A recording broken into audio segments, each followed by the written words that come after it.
Assalamualaikum warahmatullahi wabarakatuh. Salam sejahtera, salam kasih sayang. Bertemu saya Masya Syirul lagi sekali di dalam channel YouTube saya.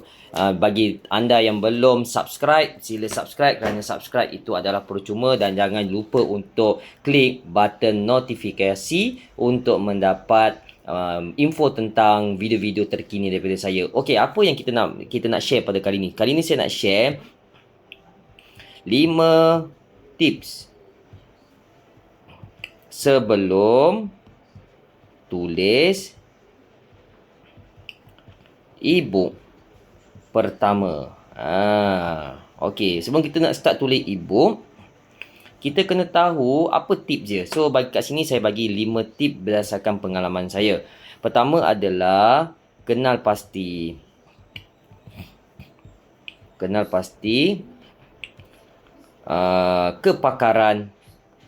kepakaran anda dahulu, kerana apabila kita bermula menulis yang e-book pertama kita, lagi mudah untuk kita spark idea berdasarkan pengalaman dan juga kepakaran kita. Maknanya di dalam ruang lingkup kemahiran kita lagi. Walau bagaimanapun, kita juga boleh kreatif untuk menulis e-book yang bukan kita punya kepakaran. Okey, tapi ini saja saya bagi tips, tip yang asas. Okey, tapi kalau ini tidak 100% betul, terpulang kepada anda juga. Yang kedua, kenal pasti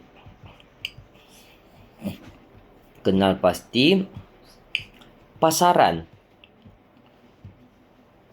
yang anda mahu masuk. Okey, contoh kalau kata kita nak tulis e-book tentang kita nak masuk pasaran masakan. So, e-book kita mesti berdasarkan e-book resepi, e-book tentang makanan. Contoh 10 tempat makan yang menarik di Kuala Lumpur. Tak semestinya resepi. Selama ni kalau bila saya masuk dalam bengkel-bengkel menulis e-book, ramai student kita tanya, dia kata kalau makanan mesti resepi ke? Sila, bukan resepi je. Maksudnya 10 tempat makanan yang best di Singapura, 10 restoran makanan halal di Kuala Lumpur. Itu pun di dalam niche, dalam pasaran makanan. So, kita kena pasti dulu. Kalau kita kena pasti, kalau kita kata kita nak masuk pasaran sukan, tak semestinya kita tulis tentang undang-undang sukan, main hoki, main golf. Tapi kita boleh tulis 10 pemain hoki yang terkenal di dunia. Kita ambil lah maklumat daripada Google. Sekarang ada ChatGPT lagi kan. So, kena pasti dulu pasaran mana kita nak masuk. And then baru kita start fikirkan e-book apa kita nak tulis. Yang ketiga, kenal pasti cara kita nak hasilkan duit daripada e-book pertama. Kita kena pasti dulu macam mana cara kita nak hasilkan duit. Okey, jangan kita just tulis je. Kalau orang tu memang dia nak tulis atas amal jariah, okey, tak ada masalah. Tapi sekurang-kurangnya kita boleh buat duit lah kan. Kebanyakan hari ni kita nak buat duit lah sebab nak buat income. Penulis pun kita nak buat income. Kalau kata tak buat income, tak jadikan perniagaan, macam mana syarikat publisher? Syarikat publisher mesti nak buat perniagaan, nak bayar gaji orang. Sebab tu dia perlukan penulis-penulis. So this is, kita cerita dalam lingkup perniagaan. Okey, yang mana nak buat amal jariah tu kita letak tepi dulu. Sekarang kita fokus kepada orang yang buat perniagaan. Okey, so kita kena pasti cara kita nak hasilkan duit. So macam mana kita nak hasilkan duit daripada e-book tu? Adakah kita nak jadikan e-book tu sebagai kita punya marketing tools, alat untuk kita punya pemasaran khusus-khusus yang kita nak buat? Contoh kita ada buat kursus motivasi. Adakah e-book yang pertama kita tulis tu, e-book tu berkenaan tentang untuk menarik orang datang trust kepada kepakaran kita dan masuk kursus kita? Nampak? Ataupun memang kita nak jadikan e-book tu sebagai income yang utama, bukan yang daripada benda lain. Contoh, kalau kata kita nak hitkan e-book tu, contoh 22 cara jadi kaya dalam masa 9 bulan. So memang kita nak push e-book tu supaya ramai orang beli, kan? 30 teknik jawab SPM. So kita target dah, SPM ada 300,000 calon setiap tahun. Okey, so kalau ambil 10% beli e-book kita pun lebih kurang dalam 30,000. 30,000 kalau satu e-book kita untung RM2, kita ada untung RM60,000. So kita kena fikirkan macam mana cara nak hasilkan duit daripada e-book pertama tu. Okey, macam nak cari nak hasilkan duit tu? Kita nak beritahu kawan-kawan ke e-book ni kena belilah. You boleh bantu I tak? Sebab I nak keluarkan e-book pertama. Boleh tak you all support beli dulu $2? Contoh, kena pasti cara kita nak hasilkan duit daripada e-book pertama. Yang keempat, kenal pasti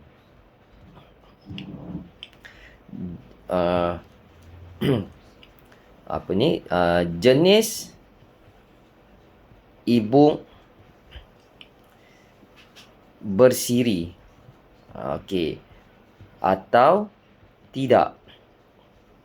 Okey, saya selalu nasihatkan penulis ibu ataupun student saya untuk menghasilkan ibu yang berbentuk bersiri.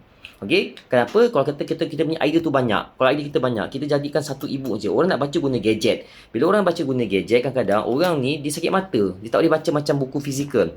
So kita kena ubah sedikit. Kita jadikan dalam bentuk siri by siri. So bila kita buy siri by siri, so ianya lagi murah untuk orang beli dan orang baca pun cepat. Okey, kalau satu siri tu RM10, kalau 10 siri kita buat RM100. So make sure sebelum tulis ebook tu, adakah mana yang terbaik untuk aku? Aku nak tulis bersiri ataupun tidak? So kalau tak nak bersiri, apa dia punya komplikasi akan datang. Kalau tulis bersiri, apa komplikasi dia? So anda yang kena tentukan daripada awal.